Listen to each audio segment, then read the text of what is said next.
చూడండి, ఈ ఎడారిలో ఈ మేకల కాడ, ఈ గొర్రెల కాడ, వీటి కాడ ఈ కుక్కలకి మేత అన్నీ నేనే వేసుకుంటాను సార్. ఒకడు నా భార్య చెప్పిన ఎడారిలో వేసేసినారు. చూడండి, చుట్టూ ఒక చెట్టు లేదు, చేమ లేదు, ఏమీ లేదు.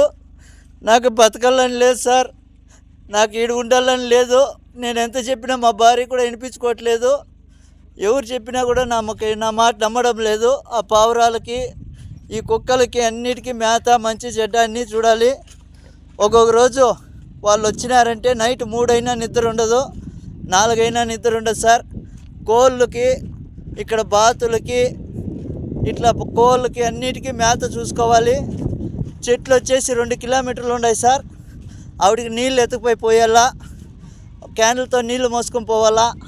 ఈ జనరేటర్లు ఒకటంటే ఒకటి పని చేయడం లేదు. వాళ్ళకి చెప్తే వాళ్ళు కనీసం పట్టించుకోవడం లేదు.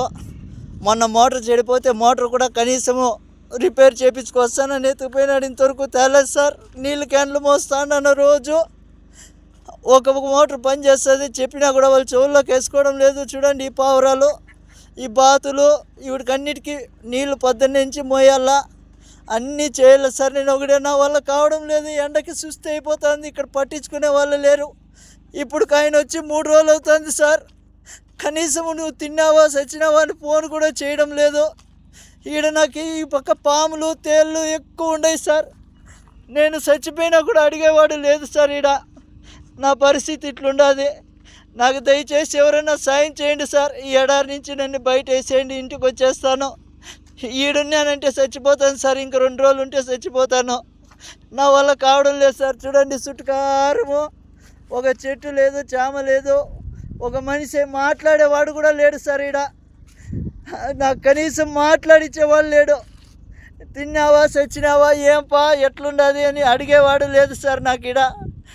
నాకు నా బిడ్డలు గుర్తొస్తున్నారు. నేను బతకలేను సార్. దయచేసి ఎవరైనా నన్ను సాయం చేయండి. ఈ కోవిడ్ నుంచి నన్ను బయటపడేయండి సార్. ఏం చెప్పినా కూడా ఏజెంట్ కూడా కానీ నా మాట వినడం లేదు సార్. డబ్బులు కట్టు అంటున్నారు. నా కాడ అంత డబ్బులు లేదు. ఏం చేసేది సార్? నేను కూలి చేసుకుంటేనే పని జరుగుతుంది. ఏదో ఇక్కడ నాకు చెప్పిండే పని వచ్చేసి వేరే, ఇక్కడ చేపిస్తుండే పనులు వేరే. ఎవరికి అడిగినా నాకు పట్టించుకోవడం లేదు సార్. నా వల్ల కావడం లేదు. ఎవరైనా దయచేసి నన్ను అటు గడ్డకేయండి సార్. మీ కాళ్ళు పట్టుకుంటాను. లేదంటే ఇంకొక రోజు 2 రోజులు చూసి నేను ఆత్మహత్య చేసుకోవాల్సిందే సార్. నా వల్ల కావడం లేదు. మీకు ఎవరికన్నా కానీ దయ ఉంటే నా పైన కొద్దిగా దయ చూపించండి. ఎందుకంటే ఇంటికి వచ్చి కూలో నాలో చేసుకునైనా బతుకుతా, కానీ ఇక్కడికైతే బతకలేను. నా వల్ల కావడం లేదు సార్. 10 నుంచి సాయంత్రం దాకా ఒకటే పని ఉంటుంది. నా వల్ల కావడం లేదు. కనీసం ఇక్కడ మాట్లాడిచ్చేవాడు కూడా లేడు సార్. నా కర్మ వద్దు. ఇక్కడ నేను ఎంత బాధపడతానంటే అంత బాధపడతాను. మా భార్యకి ఫోన్ చేసి చెప్తే, నాకా డబ్బు లేదబ్బా, నేనేం చేసేది, నేను ఎక్కడి నుంచి తీసుకురావాలి అందంటుంది. ఇంకా నేను ఇక్కడ బతకలేను సార్. నా వల్ల కావడం లేదు. దయచేసి నాకు మీద ఎవరైనా దయ చూపించండి సార్. చూడండి, ఇక్కడ ఇసుక తుఫాను వస్తుంది సార్. ఆ రోజు వాళ్ళకి చెప్పినా కూడా వాళ్ళు రారు. ఇసుక తుఫాను ఉంటే రారు వాళ్ళు. ఈడ మేత వేయాలా, నీళ్లు పెట్టాలా. మనిషి చచ్చిపోయినా వాళ్ళకి బాధ లేదు.